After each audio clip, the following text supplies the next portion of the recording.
अमोल जी, आपसे जानना चाहेंगे, आपका एक बयान काफी चर्चा में है जिसमें आपने कहा है कि सीट बंटवारे को लेकर जो है कोई समझौता होना चाहिए, ऐसी तस्वीर बनती हुई नजर नहीं आ रही।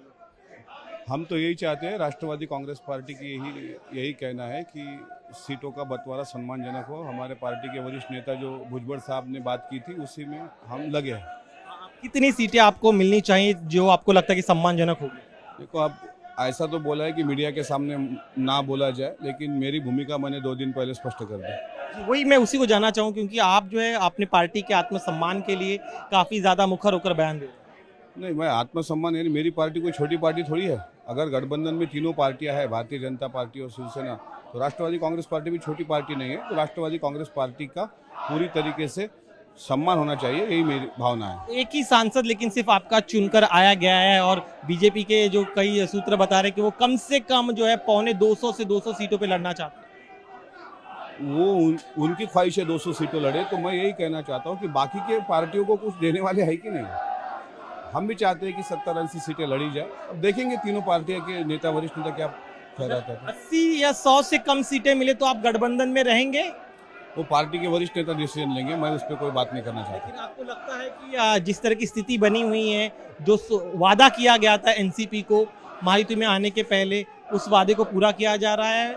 नहीं, अभी तक तो नहीं दिख रहा है वैसा, लेकिन हमें अपेक्षा है, आशा है कि जरूर वैसा होगा। आपको लग रहा है कि आप लोग को जो है एक अलग तरह की स्थिति के लिए भी तैयार होना होगा अगर आप लोग को सम्मानजनक सीटें नहीं मिलती हैं तो?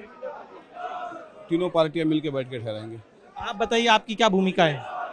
मेरी भूमिका यही है कि राष्ट्रवादी पार्टी का सम्मान हो। लेकिन सीटें बताइए, क्योंकि लग नहीं रहा है कि वो 50 तक का आपको सीमित रखना चाहते हैं। नहीं, मैं चाहता हूं कि हमारे पार्टी सबसे बड़ी पार्टी उभरे, और जो फिगर है मैं अभी नहीं बता सकता, मैं कुछ देर बाद बताऊंगा। सीएम पद को लेकर अजीत दादा जो है वो आश्वासन दे चुके हैं, लेकिन बीजेपी दावा कर रही है, शिंदे सेना दावा कर रही है।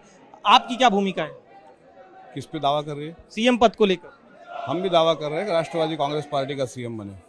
इच्छा है अजीत दादा सीएम बने? अजीत दादा के सिवा दूसरा चेहरा है ही नहीं महाराष्ट्र। ओके, लेकिन गठबंधन को लेकर कब तक आप क्लैरिटी चाहते, क्योंकि पिछली बार आपको लोग को बहुत लटका के रखा गया था लोकसभा चुनाव में सीट बंटवारे के दौरान?